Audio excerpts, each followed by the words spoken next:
Good morning, all of you. Today we will start our first chapter of Applied Mechanics. My name is Vanpir Singh and I will teach you Applied Mechanics in this semester. So starting from the first chapter, the chapter name is Introduction. In this chapter, we will study about the basic definitions of mechanics, applied mechanics, and further its subdivision into statics and dynamics. So starting from mechanics, the branch of applied science dealing with motion of bodies and also the forces which cause this motion is called mechanics. So आपको पहले पता होना चाहिए कि mechanics क्या है, उसके बाद हम डिस्कस करेंगे अप्लाइड मैकेनिक्स क्या है। तो मैकेनिक्स क्या है? एक ब्रांच है अप्लाइड साइंस की जिसमें हम डील कर रहे हैं मोशन ऑफ बॉडीज के साथ, यानी जो भी बॉडी आपकी मोशन में है उसके साथ हम डील कर रहे हैं कि उस बॉडी की मोशन की वजह क्या है, क्या रीजन है कि वो बॉडी मूव कर रही है, उसके ऊपर कौन कौन सी फोर्सेस लग रही है, या फिर अगर कोई बॉडी मूव कर रही है तो रीजन क्या है कि वो बॉडी मूव क्यों कर रही है। ठीक है, तो हम इसमें क्या स्टडी करेंगे, मोशन ऑफ बॉडीज और उसके ऊपर कौन कौन सी फोर्सेस लग रही हैं और किस वजह से जो बॉडी आपकी मोशन में आ गई। ठीक है, so the branch of applied science dealing with motion of bodies and also the forces which cause the motion। ठीक है जी, आई होप आपको मैकेनिक्स के बारे में क्लैरिटी आ गई होगी कि मैकेनिक्स में हम क्या स्टडी करेंगे। Moving further to applied mechanics. So applied mechanics is the branch of science which deals with the study of various laws of mechanics as applied to the solution of engineering problems। तो applied mechanics एक branch है science की जिसमें हम different type के जो laws हैं आपके मैकेनिक्स के वो स्टडी करेंगे। फॉर एग्जांपल कौन कौन से वो लॉज हैं, ट्रायंगल लॉ ऑफ फोर्सेस या फिर polygon law of forces, parallelogram law of forces या लॉ ऑफ इक्विलिब्रियम, या जितने भी आपके न्यूटन्स के लॉ हैं वो सभी हम स्टडी करेंगे और चेक करेंगे कि उनको हम कहाँ पर अप्लाई कर सकते हैं, यानी यहाँ पर भी आपकी कोई इंजीनियरिंग प्रॉब्लम आ रही है उसको हम सॉल्व करने के लिए डिफरेंट टाइप्स ऑफ जो लॉज हैं आपके उनको अप्लाई करेंगे। ठीक है, तो अप्लाइड मैकेनिक्स बेसिकली क्या है, एक ब्रांच है साइंस की जिसमें हम जितने भी आपके लॉज हैं मैकेनिक्स उसके साथ डील करते हैं और उनको अप्लाई करते हैं किसी भी इंजीनियरिंग प्रॉब्लम को सॉल्व करने के लिए। ठीक है जी, आई होप आपको अप्लाइड मैकेनिक्स की डेफिनेशन थोड़ी क्लियर हो गई होगी। और फर्दर अप्लाइड मैकेनिक्स को हमने डिराइव किया होगा दो ब्रांचेस में, तो कौन कौन सी ब्रांचेस हैं, स्टैटिक्स एंड डायनामिक्स। इस लेआउट डायग्राम से आपको क्लैरिटी आ जाएगी कि हमने अप्लाइड मैकेनिक्स को दो स्टेप्स में डिवाइड किया या दो स्टेप्स में उसको क्लासिफाई किया आगे फर्दर। तो आप बता सकते हो कि मैकेनिक्स या फिर applied mechanics is further classified into two parts. कौन कौन से वो पार्ट्स हैं, statics and dynamics. Galaxy A20 कौन है बेटा, इसका नाम नहीं है तो इसको मैसेज कर दो कि जो भी गैलेक्सी A20 है उसको मीटिंग में अलाउ नहीं कर सकते जब तक उसका नाम और रोल नंबर ना लिखा हो। ठीक है, तो ये वेटिंग रूम में रहेगा तब तक जब तक इसका नाम और नंबर ना लिखा होगा। So moving forward to statics, तो हमने सबसे पहले डिस्कस किया मैकेनिक्स क्या है, अप्लाइड मैकेनिक्स क्या है, उसके बाद हम डिस्कस करेंगे स्टैटिक्स क्या है और डायनेमिक्स क्या है। तो अगर हम शॉर्ट फॉर्म में देखें तो स्टैटिक्स आपको नाम से पता लग रहा है कि स्टैटिक्स क्या है, एक बॉडी है जो रेस्ट कंडीशन में है, और डायनेमिक्स क्या है, बॉडी जो मोशन में है। यानी अगर मैं आपको शॉर्ट में सिंपल लैंग्वेज में समझाऊं तो स्टैटिक्स एक अप्लाइड मैकेनिक्स की ब्रांच है जिसमें हम उन बॉडीज के साथ डील करते हैं जो सिर्फ रेस्ट पोजीशन में है, और डायनेमिक्स क्या है, वो बॉडी जहां पर आपकी बॉडी मोशन में आएगी। यानी डायनेमिक्स एक ब्रांच है अप्लाइड मैकेनिक्स जिसमें हम उन्हीं बॉडीज को कंसिडर करते हैं जो बॉडीज मोशन में। ठीक है, अब मैंने आपको शॉर्ट में समझा दिया है स्टैटिक्स यानी रेस्ट पोजीशन और डायनेमिक्स यानी वो मोशन में है, बॉडी मूव कर रही है। अब इन दोनों की डेफिनेशन डिटेल में देखते हैं। So statics it is a branch of mechanics which deals with the studies of the bodies of rigid body in equilibrium under the action of external forces। अब यहाँ पर क्या बोल रहे हैं कि स्टैटिक्स क्या है, एक ब्रांच है मैकेनिक्स की जिसमें हम डील करते हैं the studies of bodies or rigid body in equilibrium under the action of external forces।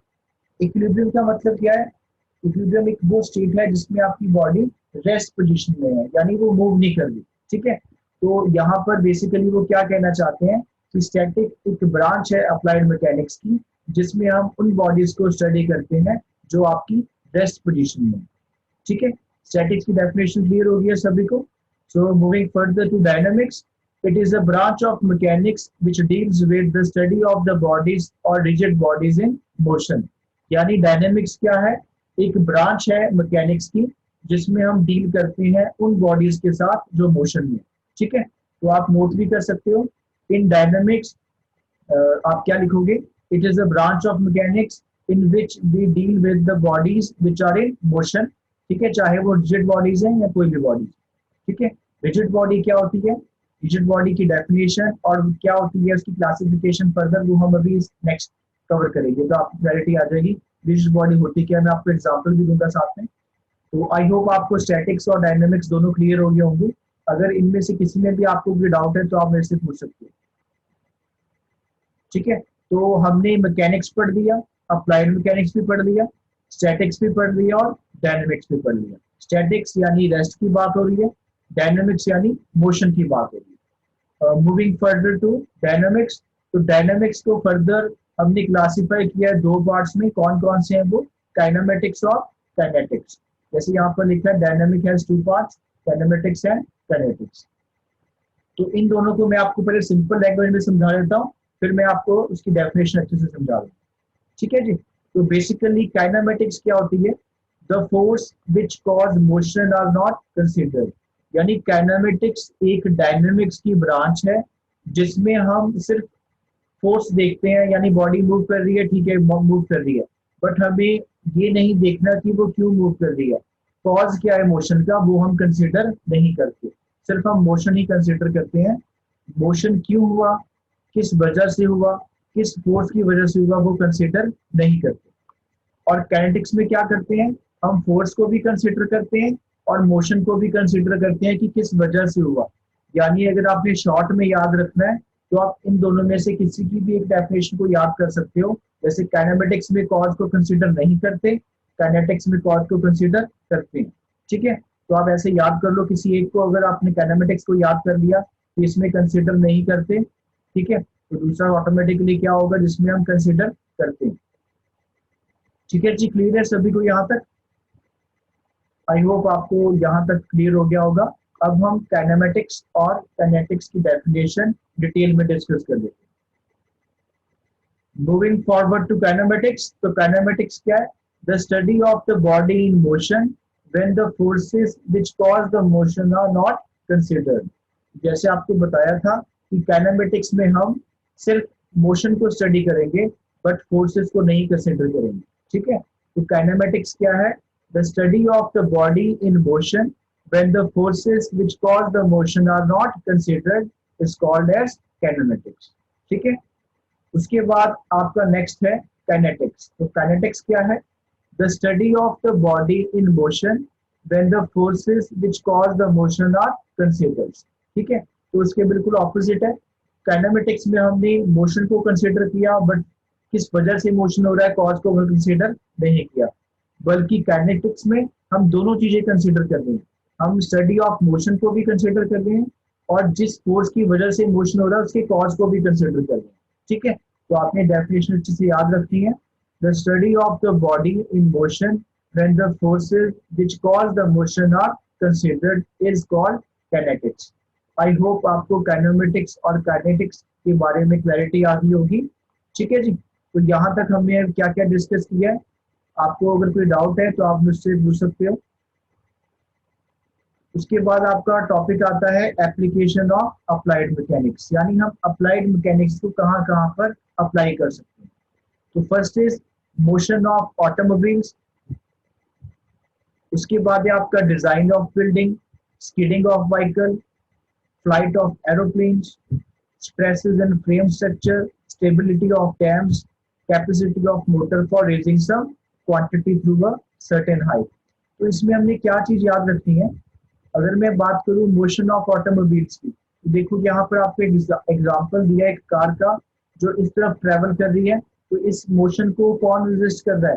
Friction की वजह से। यानी आपके जो टायर हैं जो रोड पर टच हो रहे हैं उसकी मोशन इसके ऊपर डिपेंड करता है कि टायर कितना बड़ा है या उसकी जो थ्रेड है उसकी थिकनेस कितनी है। ठीक है, अगर जैसे आपने देखा होगा अगर हम कोई कार खरीदते हैं, फॉर एग्जांपल आपने कोई कार परचेज की है किसी भी ऑटोमोबाइल सेक्टर में, फॉर एग्जांपल आपने मारुति से कोई कार परचेज की है या हुंडई से कोई कार परचेज की है, तो अगर आप एक चीज नोट करोगे, वहां पर जो टायर होते हैं काफी पतले होते हैं, ठीक है।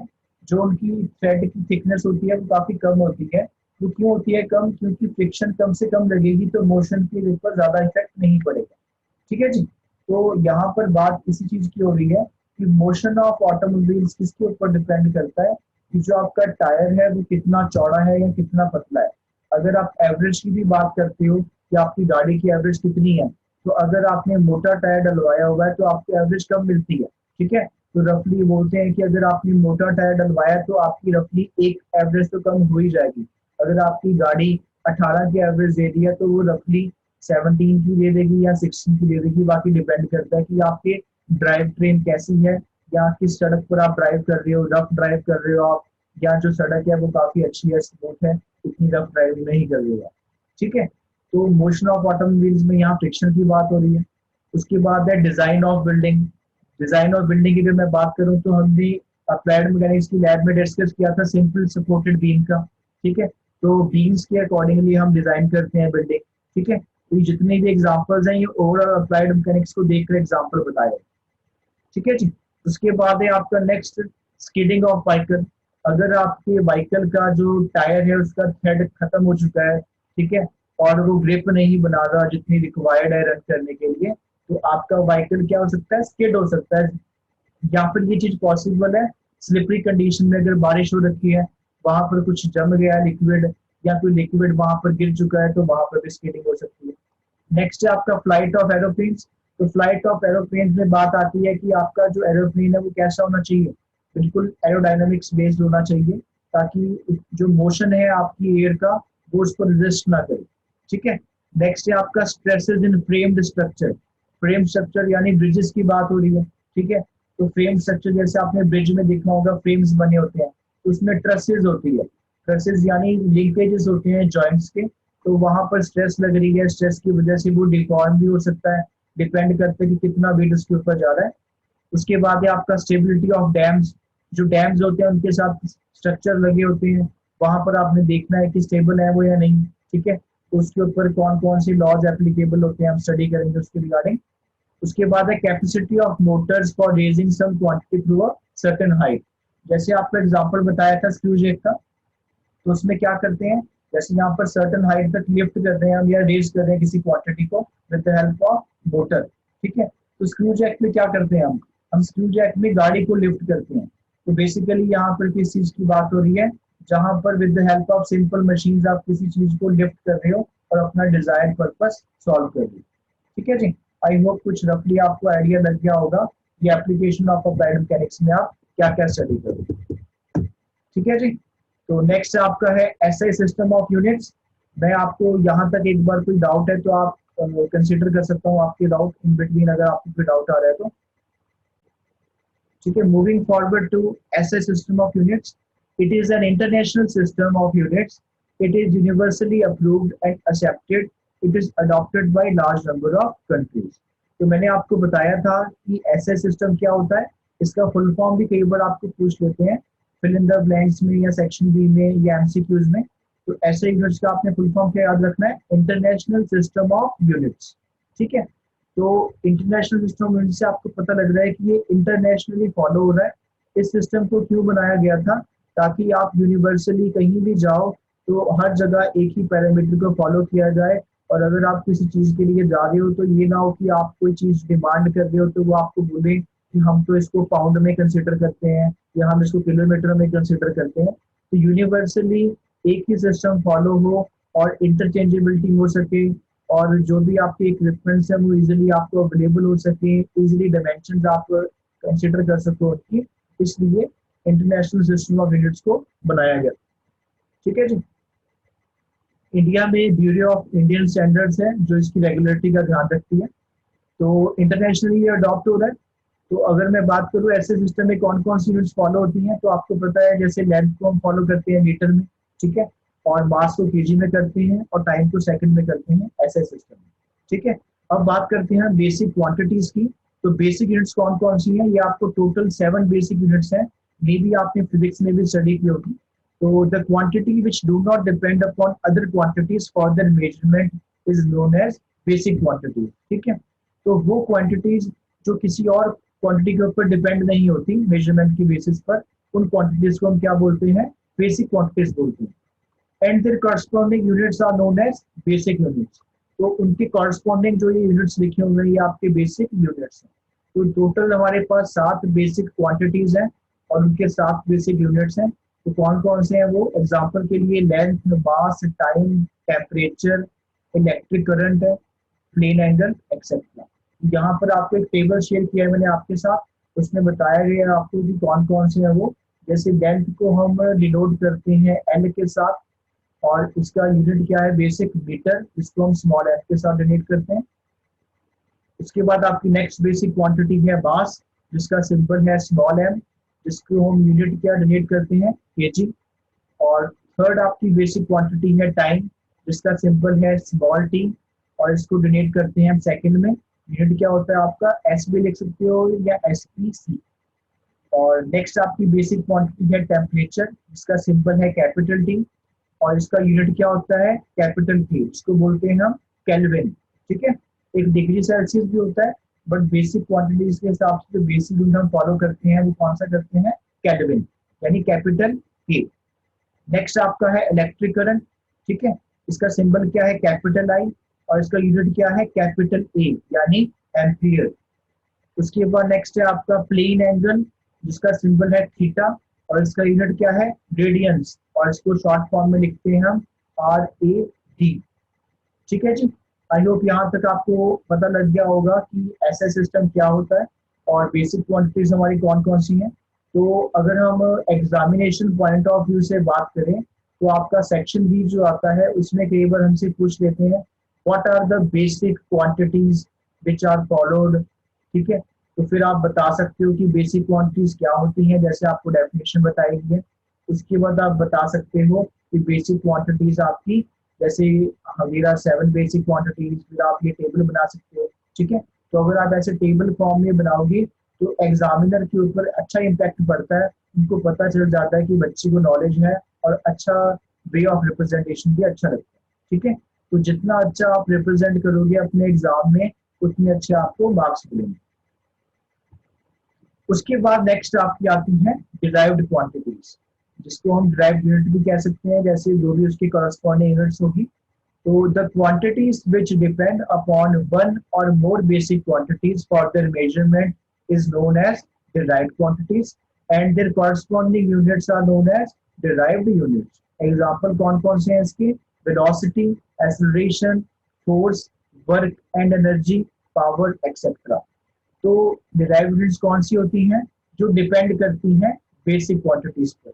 हमने अभी अभी स्टडी किया है बेसिक क्वांटिटीज, जैसे आपने पढ़ा लेंथ, मास, टाइम, करंट। ठीक है, तो वो सब क्या है, आपकी बेसिक क्वांटिटीज है। तो उनके ऊपर डिपेंड करती है हमारी डिराइव्ड क्वांटिटीज, यानी हमने डिराइव्ड क्वांटिटीज बनाई ही बेसिक क्वांटिटीज की हेल्प से। अगर मैं बात करूँ एग्जाम्पल के लिए, जैसे आपके साथ हमने टेबल शेयर किया हुआ है, तो सबसे पहले लिखा हुआ है डिराइव्ड क्वांटिटीज, सिंबल और यूनिट। तो सबसे पहले हमारी डिराइव्ड क्वांटिटी है वेलोसिटी, इसका सिंबल है कैपिटल वी, यूनिट क्या लिखा होगा, मीटर पर सेकंड। ठीक है, तो ये कैसे फॉर्म हुई, वेलोसिटी को देखो मीटर यूनिट यूज किया हमने, तो मीटर कौन सी थी हमारी,